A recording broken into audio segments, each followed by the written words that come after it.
Hi friends! ఈరోజు మనం ఒక అద్భుతమైన కథ విందాం. ఇది చాలా తెలివైన తెనాలి రామకృష్ణుడి కథ. భలే ఉంటుంది. అవును. ఆయన అంటే విజయనగర రాజుగారైన శ్రీకృష్ణదేవరాయల ఆస్థానంలో ఉండేవారు కదా! అవునవును. మరి ఆ రాజుగారికి పూలంటే చాలా ఇష్టమట. నిజమే. ఆయన తోటలో అయితే రకరకాల అందమైన పూలుండేవని విన్నాం. చాలా పెద్ద తోట. అయితే ఒకరోజు రాజుగారొక పోటీ పెట్టారు. భలే సరదాగా. అవునా? ఏం పోటీ అది? తన సభలోకి అందరికన్నా మంచి సువాసన వచ్చే పువ్వు ఎవరు తెస్తారో ఆ తెచ్చిన వాళ్ళకి పెద్ద బహుమతి ఇస్తానని ప్రకటించారు. ఓహో! మరింకేమునిది కథ మొదలైనట్టేగా? చాలా ఆసక్తిగా ఉంది. అవును. ఈ కథలో అసలేం జరిగిందో ఇప్పుడు వివరంగా తెలుసుకుందాం. వినండి మరి. ఆ! రాజుగారి ప్రకటన వినగానే ఇంక చూడాలి.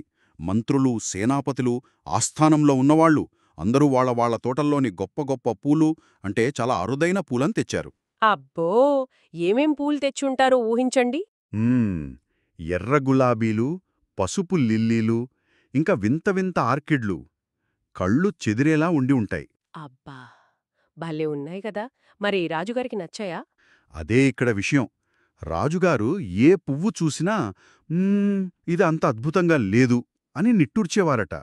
ఆయనకెందుకో ఏదీ పూర్తిగా నచ్చలేదు. అయ్యో! అందరూ అంత కష్టపడి తెస్తే రాజుగారికి నచ్చలేదా? నచ్చలేదు. అందరూ తీసుకురావడం అయిపోయాక ఇక చివర్లో మన తెనాలి రామకృష్ణుడు నెమ్మదిగా సభలోకొచ్చారు. వచ్చారా? మరి ఆయనేం తెచ్చారు? ఏదైనా వింత పువ్వు తెచ్చుంటారు కదా! చాలా తెలివైనవారు గదా ఆయన. అక్కడే ఉంది అసలు విషయం. ఆయన చేతిలో ఏముందో తెలుసా?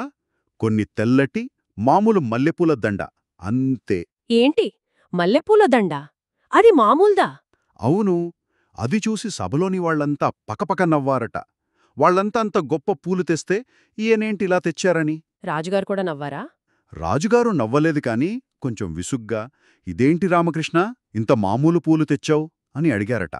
కొంచెం నిరాశగా కూడా అనిపించుంటుంది ఆయనకు. మరి రామకృష్ణుడు ఏం సమాధానం చెప్పారు? నాకు టెన్షన్‌గా ఉంది. అప్పుడు రామకృష్ణుడు ప్రశాంతంగా నవ్వుతూ మహారాజా క్షమించండి, ఇవి చూడ్డానికి మామూలుగానే ఉండొచ్చు కాని వీటి సువాసన మాత్రం అమోఘం అన్నారు. అవునా? మరింటేం చెప్పారు? ఇంకా ఇలా అన్నారు, మహారాజా ఇవి ప్రతి ఇంట్లోనూ పూస్తాయి, అందర్నీ సంతోషపడతాయి, వీటి వాసన మనసును ప్రశాంతంగా ఉంచుతుంది, ఇంకా దేవుడి పూజ కూడా ఇవే ఉత్తమం కదా అని వివరించారు. ఓహ్! అంటే మామూలు పూలే అయినా వాటి గొప్పతనం చెప్పారన్నమాట. సరిగ్గా. ఆయన ఇంకా అరుదైన పూల అందం బహుశా కొద్దిసేపే ఉండొచ్చు, కాని మల్లెల సువాసన వాటితో మనకున్న అనుబంధం ఎప్పుడూ ఉంటుంది అని చాలా చక్కగా చెప్పారు. అబ్బా! ఎంత బాగా చెప్పారు. ఆ మాటలు విని రాజుగారేమన్నారు? రాజుగారు ఒక్కసారిగా ఆలోచనలో పడ్డారు. హ్మ్. రామకృష్ణుడు చెప్పింది నిజమే కదా అనిపించిందాయనకు. అవును కదా! తర్వాత? ఆ మల్లెపూల దండ తీసుకుని వాసన చూశారు. ఆహా! ఎంత మంచి వాసన! అది పీల్చగానే ఆయన మనసు ఎగ్దం తేలికపడిందట. చాలా ప్రశాంతంగా అనిపించింది. మరి గెలిచినట్టేనా రామకృష్ణుడు? ఇంకేముంది? రాజుగారు కళ్ళు తెరిచి, రామకృష్ణ, నువ్వు చెప్పింది అక్షరాలా నిజం. గొప్పవాటికోసం వెతుకుతూ నేను మన చుట్టూ ఉన్న ఈ మామూలు అందాన్ని, ఈ సువాసనను పూర్తిగా మర్చిపోయాను.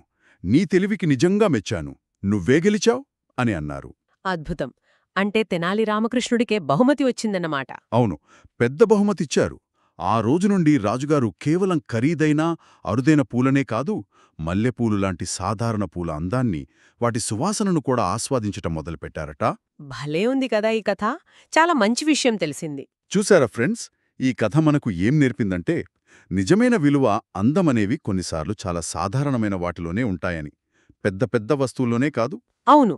తెనాలి రామకృష్ణుడిలాగే మనం కూడా మన చుట్టూ ఉన్న చిన్న చిన్న మామూలుగా కనిపించే విషయాల్లోని అందాన్ని, ఆనందాన్ని గమనించాలి. అప్పుడే జీవితం ఇంకా బాగుంటుంది కదా! నిజమే. మన చుట్టూ బోలెడందాలుంటాయి. మనం వాటిని చూడాలే కాని. సరేనా ఫ్రెండ్స్. మరి మీకు సంతోషాన్నిచ్చే అలాంటి సాధారణమైన వస్తువులు, విషయాలేమైనా ఉన్నాయా? ఒక్కసారి ఆలోచించండి. వాటిని కూడా మనం ప్రేమించాలి. తప్పకుండా ఆలోచించండి. మళ్ళీ ఇంకో మంచి కథతో, ఇంకో మంచి విషయంతో కలుద్దాం. అంతవరకు సెలవు. By by.